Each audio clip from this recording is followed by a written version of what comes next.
LSU students who want the best football tickets for next season may want to start working now on their priority points. Reporter Michelle Jackson tells us how students can work with the system.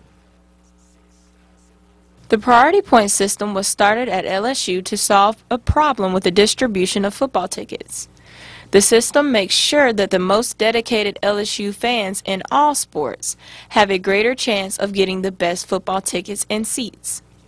Student Government President Cody Wells talks about what students have to do to receive the best tickets. So now you kind of have to work to get there. And so you get your most passionate students, your most loyal football fans in the student section to root on the Tigers. The priority points are on the rise on LSU's campus. Many activities are affected by the system. Tiger Band member Mary Sheree tells how her group benefits from priority points. It's a really cool experience because, you know, we are at every single home game. So for those students who are looking for a way to get involved and maybe up their priority points, the band is a good way to do that. To be awarded priority points, students swipe their Tiger cards at certain sports events. You can attend soccer games, basketball games, and gymnastic meets to rack up on your priority points.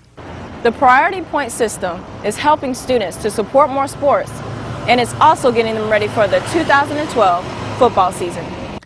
Students like senior Greg Renault are also attaining priority points for a possible big football game next season. The national championship was definitely a once-in-a-lifetime experience. There's nothing that comes close to being in one of the biggest games in the country of any sport. Getting the priority points is definitely one of the big things you want to try to do throughout the year. All spring sport events will provide selected opportunities for students to get priority points. Reporting for Tiger TV, I'm Michelle Jackson. Wells also mentioned LSU is trying to make the future system easier by making paperless tickets.